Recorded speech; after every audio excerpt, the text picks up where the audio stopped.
नमस्कार, जय श्री कृष्ण, राधे राधे। एक दिखने वाली वस्तु है, एक न दिखने वाली वस्तु है। दिखने वाली वस्तु प्रतीति है, न दिखने वाली वस्तु प्राप्त है।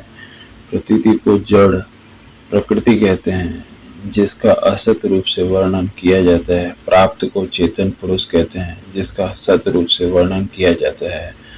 प्रतीति की जो स्वतंत्र सत्ता है नहीं है, और प्राप्त की सत्ता ही होती है। जड़ और चेतन दोनों परस्पर विरोधी स्वभाव वाले हैं। जड़ तो नित्य निरंतर बदलता रहता है, एक क्षण भी स्थिर नहीं रहता।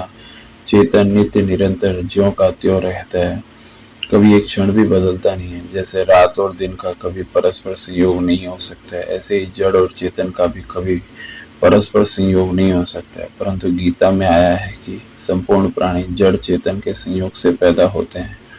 उसका तात्पर्य यह है कि चेतन ही जड़ के साथ अपना संयोग मानता है, और जड़ चेतन का संयोग केवल चेतन की मान्यता है, वास्तव में है नहीं। इस माने हुए संयोग को छोड़ने की जिम्मेदारी भी चेतन पर ही है, क्योंकि इसने ही जड़ को पकड़ा हुआ है। जब चेतन जड़ के साथ अपना संबंध बना लेता है, मान लेता है, तदात्म्य रूप से अहम पैदा होता है। ये अहम न केवल चेतन में है, न केवल जड़ में है, प्रत्युत जड़ चेतन के माने हुए संयोग में है। यह अहम ही संसार बंधन का मूल कारण है। यह अहम से ही ममता, कामना आदि अनेक दोषों की उत्पत्ति होती है। अतः इस अहम को मिटाने के लिए साधक चाहे संसार की दृष्टि से ऐसा मान ले और संसार की स्वतंत्र सत्ता नहीं है, चाहे परमात्मा की दृष्टि से ऐसा मान ले कि सब कुछ परमात्मा ही है। श्रीमद् भागवत में भगवान ने संसार की दृष्टि से कहा है कि संसार की सब वस्तुएं वाणी से कही जाती हैं और मन से सोची जा सकती हैं, अतः वे सब असत्य हैं। जब द्वैत नाम की कोई वस्तु है ही नहीं, तो फिर इसमें क्या अच्छा है और क्या बुरा। परमात्मा की दृष्टि से कहा है, मन से, वाणी से, दृष्टि से, अन्य इंद्रियों से जो कुछ ग्रहण किया जाता है वह सब मैं ही हूँ, अतः मेरे सिवाय दूसरा कुछ भी नहीं है। यह सिद्धांत आप विचारपूर्वक शीघ्र समझ लें और स्वीकार कर लें। ग्रहण उसी का किया जाता है जिसकी सत्ता हो। संसार की स्वतंत्र सत्ता ही नहीं है, वह एक क्षण भी नहीं ठहरता, फिर वह ग्रहण में आ ही कैसे सकता है। चेतन से चेतन का ही ग्रहण होता है। स्वयं आत्मा चेतन है, अतः यह चेतन परमात्मा तत्व को ही ग्रहण करता है, जड़ को नहीं।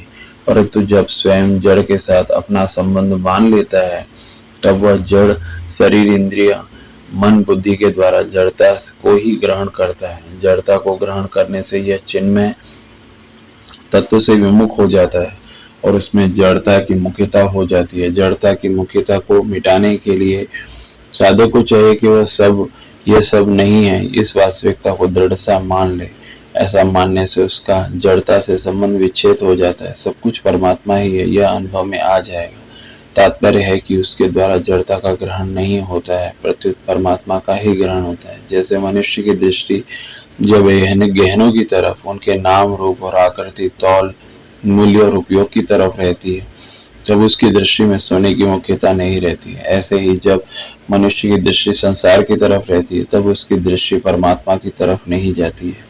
अगर यह दृढ़ता से ऐसा मान ले कि यह सब नहीं है, तो उसकी दृष्टि में संसार की स्वतंत्र सत्ता का अभाव हो जाएगा और सब कुछ परमात्मा ही है, यह अनुभव में आ जाएगा।